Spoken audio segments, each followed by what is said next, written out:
लोग उन्हें mother Teresa के नाम से जानते हैं। जब भी उनका नाम आता है तो बताया जाता है कि वो करुणा, दया और सेवा भाव की प्रतिमूर्ति थी।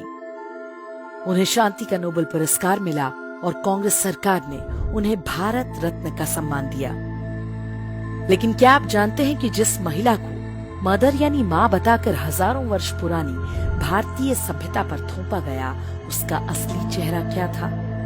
आगे जो बातें हम आपको बताने जा रहे हैं उन्हें हमने मदर टेरेसा के साथ काम कर चुके डॉक्टर अरूप चैटर्जी के हवाले से लिया है। अरूप चैटर्जी ने कलकत्ता और देश के अलग अलग इलाकों में मदर टेरेसा और उनके मिशनरीज ऑफ चैरिटी के काम को बहुत निकटता से देखा था और जो कुछ उन्होंने देखा उसके बाद उनका मोह भंग हो गया।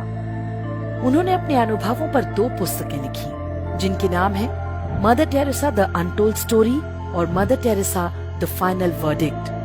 इन पुस्तकों में उन्होंने टेरेसा की काली दुनिया के बारे में ढेरों अकाट्य तथ्य रखे हैं। भारत में आए दिन आप गरीबों के इलाज के नाम पर अंधविश्वास और धर्मांतरण का जो खेल देखते हैं उसकी शुरुआत टेरेसा ने ही की थी। वे गरीबों का इलाज जादू टोने से करती थी। लोगों को बताया जाता था कि उनकी बीमारियों का कारण हिंदू देवी देवता हैं। टेरेसा दुनिया भर से गरीबों के नाम पर फंड लाती थी, लेकिन कलकत्ता में उन्होंने एक भी ढंग का अस्पताल नहीं बनवाया। टेरेसा की संस्था मिशनरी ऑफ चैरिटी के सेंटर्स में गरीबों पर नई दवाइयों के परीक्षण कराए जाते थे, यानी मजबूर लोगों को गिनी पिग बनाया जाता था। कई बार उन लोगों की मौत हो जाया करती थी। टेरेसा कहती थी कि जीसस ने उन्हें अपने पास बुला लिया। लेकिन वर्ष 1991 में मदर टेरेसा खुद बीमार हुई तो अमेरिका के कैलिफोर्निया के अस्पताल में जाकर इलाज करवाया।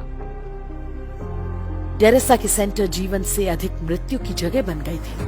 वहां लाए जाने वालों को मरने के लिए छोड़ दिया जाता था।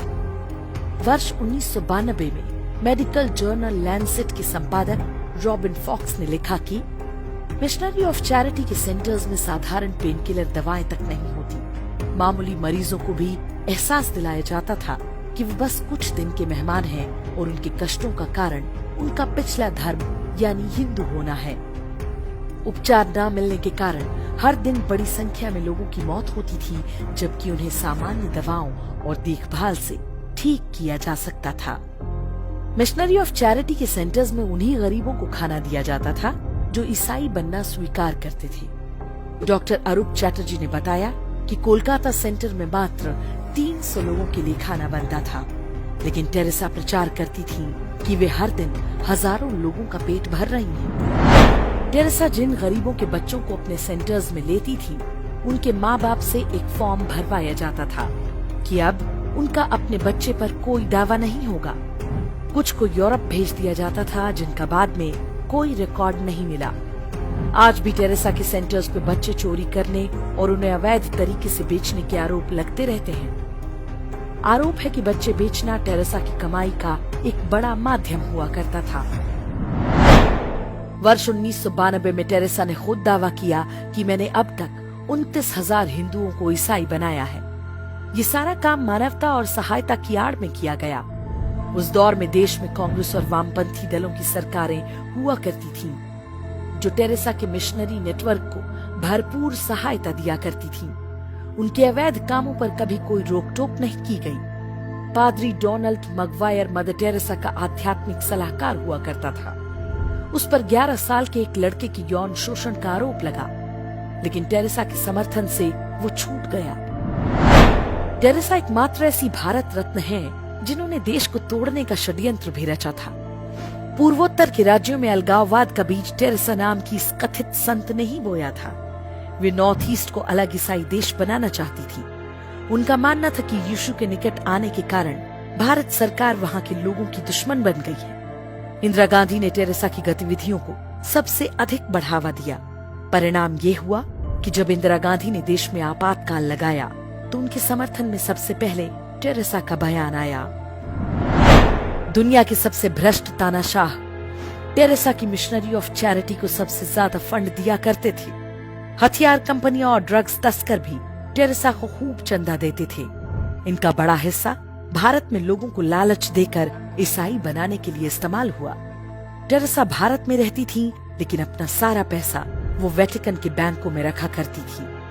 मरने के बाद भी उनका ये पैसा भारत नहीं आया। वर्ष 2017 में ये समाचार आया था कि यदि टेरेसा के पैसों को निकाला जाए तो वेटिकन के बैंक खाली हो जाएंगे। वर्ष 2016 में वेटिकन ने टेरेसा को संत की उपाधि दी थी। जिन 2 चमत्कारों के आधार पर उन्हें संत घोषित किया गया वो दोनों फर्जी साबित हो चुके हैं। दावा किया गया था कि पेट में ट्यूमर से जूझ रही पश्चिम बंगाल की एक महिला मोनिका बेसरा ने एक दिन अपने लॉकेट में मदर टेरेसा की फोटो देखी। उसके बाद उसका ट्यूमर पूरी तरह ठीक हो गया। लेकिन जिन डॉक्टर्स ने मोनिका बेसरा का इलाज किया था उनका कहना है कि टेरेसा की मृत्यु के कई साल बाद भी मोनिका दर्द सहती रही थी। इस दौरान वो लगातार दवाएं लेती रही। दूसरा दावा ब्राजील के एक व्यक्ति के बारे में किया गया था। बाद में वो भी फर्जी निकला। टेरेसा के अंधविश्वासों की कहानी यहीं खत्म नहीं होती। वे अपने हर प्रवचन में बताती थीं कि सूरज धरती के चक्कर लगाता है। एक बार इंटरव्यू में पूछा गया तो कहा, बाइबल में लिखा है इसलिए यही सही है। टेरेसा आधुनिक विज्ञान की बातों को मानने के बजाय बाइबल में लिखी मूर्खतापूर्ण और दकियानुसी बातों को ही मान्यता देती रहीं। यह विडंबना ही है कि साधु संतों और विदुषियों के देश भारत में एक ढोंगी को इतना मान सम्मान दिया गया, सिर्फ इसलिए क्योंकि वो ईसाई थी और उसके सिर पर विश्व के शक्तिशाली देशों का हाथ था।